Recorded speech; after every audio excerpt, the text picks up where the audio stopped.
Bismillahirrahmanirrahim. Assalamualaikum warahmatullahi wabarakatuh. Salam sejahtera untuk kita semua. Perkenalkan, saya Cici Rahmayani, mahasiswa dari Universitas Mula Warman, program studi arsitektur. Oke, hari ini kita akan membahas tentang konsep dalam arsitektur. Tapi sebelum kita memasuki materi nih, kita harus tahu dulu arsitektur itu apa sih?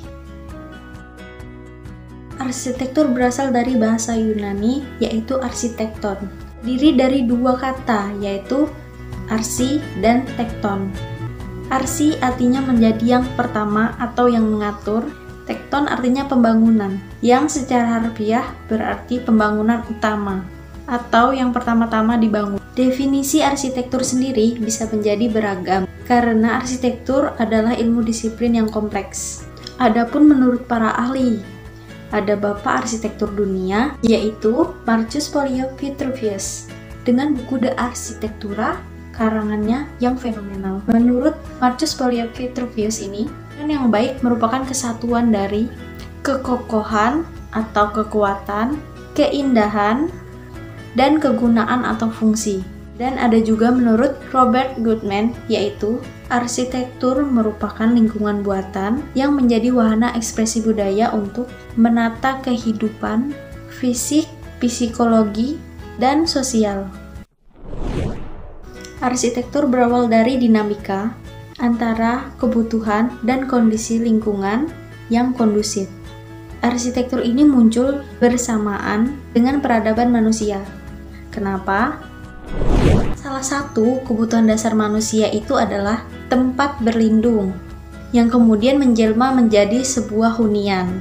Prasejarah dan primitif merupakan tahap permulaan dinamika, yang selanjutnya manusia mengalami kemajuan dan pengetahuan mulai berkembang melalui tradisi lisan dan praktik, sehingga arsitektur menjadi sebuah keterampilan.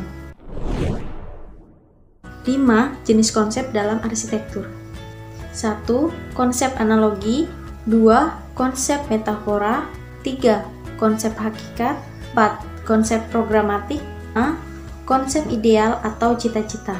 Analogi adalah konsep yang mengidentifikasi hubungan sifat khas suatu benda dengan desain. Ini adalah sarana yang paling sering digunakan dalam menentukan konsep. Contohnya ini terinspirasi dari bentuk sarang burung. Penamaan ini juga diadopsi dari kata bird nest. Tidak hanya dari segi keindahan eksteriornya saja, tapi juga pada seluruh strukturnya, tampak seperti sarang dari cabang pohon yang disatukan satu sama lain. Jadi mendapat kesan yang kokoh di setiap elemen bangunannya. Yang kedua, ada konsep metafora. Konsep ini mengidentifikasi hubungan di antara benda-benda. Konsep ini menggunakan ungkapan bagaikan atau seperti untuk mengidentifikasi suatu hubungan antara benda dan desain. Dan hubungan ini lebih bersifat abstrak dibandingkan nyata. Kalau konsep metafora ini perumpamaan mengidentifikasi pola hubungan sejajar. Sedangkan analogi tadi itu untuk mengidentifikasi hubungan harfiah yang mungkin atau nyata. 3. Konsep hakikat. Konsep ini menyaring aspek permasalahan yang lebih rumit menjadi suatu keterangan yang ringkas. Konsep ini merupakan hasil penemuan dan identifikasi dari pokok permasalahan. Nah, contohnya ini adalah Monas atau Monumen Nasional yang dirancang oleh arsitek Fredrik Silaban RM Soedarsono. Pastinya sudah tidak asing lagi dong dengan bangunan satu ini. Ya, Monumen Nasional atau yang populer disingkat dengan Monas, ini adalah monumen peringatan yang didirikan untuk mengenang perlawanan dan perjuangan rakyat Indonesia untuk merebut kemerdekaan dari pemerintahan kolonial Hindia Belanda.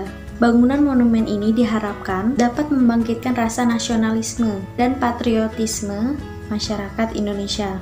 4. Konsep programatik. Konsep ini dapat dikembangkan sekitar persoalan yang pragmatis, yang dengan jelas diidentifikasi dalam program bangunan. Konsep programatik mengacu pada ide-ide sebagai solusi fungsional. Konsep programatik ini terkait dengan masalah kinerja dan masalah arsitektur. Konsep ini dikenal sebagai tanggapan langsung dari pemecah masalah, museum udara dan luar angkasa.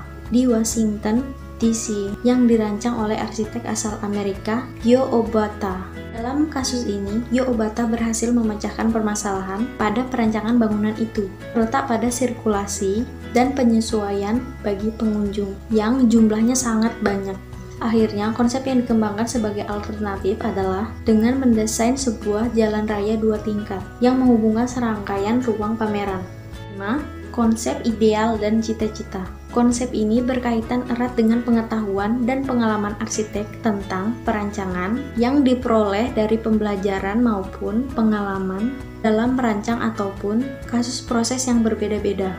Ini adalah Guangzhou Opera House di Guangzhou, Cina, karya arsitek Zaha Hadid. Gedung Guangzhou Opera House ini merupakan gedung yang menerapkan konsep ideal atau utopia, karena gedung ini telah dirancang melalui tahap-tahap transformasi desain yang sesuai dengan apa yang dicita-citakan oleh perancang. Konsep ideal atau cita-cita mewakili aspirasi tertinggi dari tujuan arsitek.